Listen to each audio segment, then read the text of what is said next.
Got a special comic review for all of you guys. For those who don't know, Jeff Loeb and Tim Sale were coming back together to do a long Halloween special. That's what we got.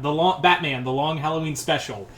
For those who don't know, Batman, the long Halloween is my favorite Batman story. So when news broke that Loeb and Sale were going to be coming back together for a long Halloween, like, I wouldn't say epilogue, but more like a companion piece to the comic, I was all for it. And weirdly, it came out Tuesday. Comics usually come out Wednesday. I guess it was part of a delay. And I really wanted to do a review of this. I really wanted to do a review and talk about this comic, even though it's just a one-shot. It's really just a one-shot, and it's about $8. I also, fun fact, while I was out, one second.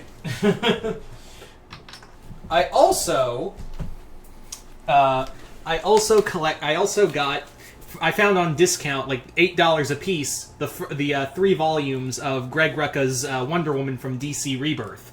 I don't know, I think he only did the first 3 volumes in Wonder Woman Rebirth, in the DC Rebirth. I know he did other Wonder Woman runs, but I'm talking like DC Rebirth specifically. I think he just did the first 3 and then G. Willow Wilson took over. I can't remember and I can't be for certain, but yeah, it was $8 a piece for each comic. So keep in mind, these books are about almost $20 a piece. So $8 a piece for these books, yeah.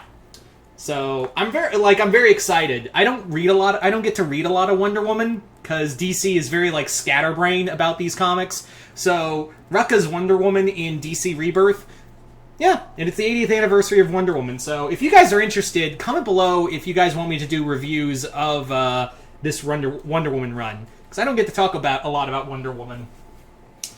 But let's talk about Batman. So Batman: The Long Halloween Special, more or less, is set after both Batman: The Long Halloween and Dark Victory. Really, the only thing you need to know about from Dark Victory is that Robin's here, because that was the story that introduces Robin. It's also weird because this comic, Long Halloween has always been long depicted as loose continuity with main DC books, but this one feels a little out of canon, or you could just say, well, it's still early Batman, so you could just say this is an early Batman story. But at the same time, you're there's stuff that happens in here that's it doesn't feel canon. It just feels like this, this just feels like the Jeff Loeb, Tim Sale verse.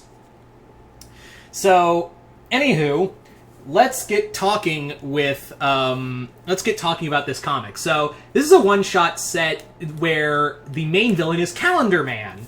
And Calendar Man has made a cult of Calendar Men to go out and steal birthstones based off of people gemstones that are based around birthstones, and birthstones tied to birthdays and he commits most of these robberies during holidays.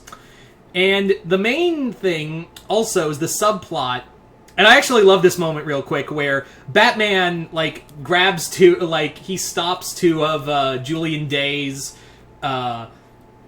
henchmen, and he locks them in a vault and basically tells them, I'm going to work on both of you until someone talks. That means one of you is going to take a beating for nothing, and I don't care who it is. And then he locks the safe and just starts breaking their bones. Yeah, this is a Batman they don't fuck around.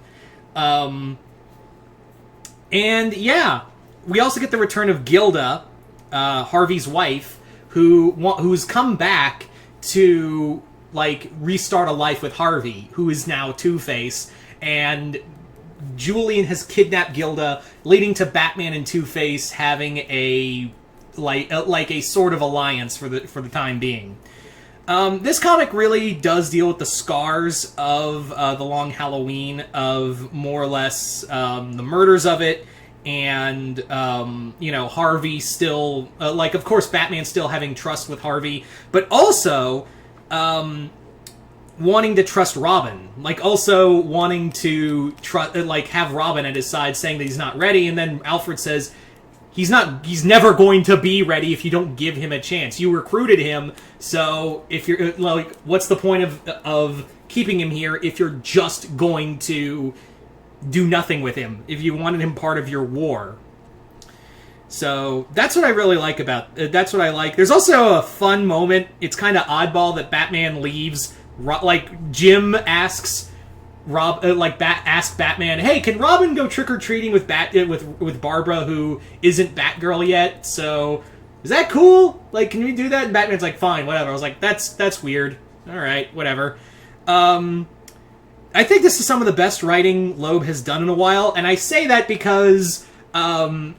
Mostly because this is a self-contained issue. It's not like over. If this was like 6 parts, I imagine Loeb's writing, like current Jeff Loeb writing, would come into play. Like if this was him doing like a 6-issue miniseries, I would probably be pointing out a lot of faults. But because this is a one-shot, this is probably Jeff Loeb who's a little more concise and just wanting to tell a story back in that universe.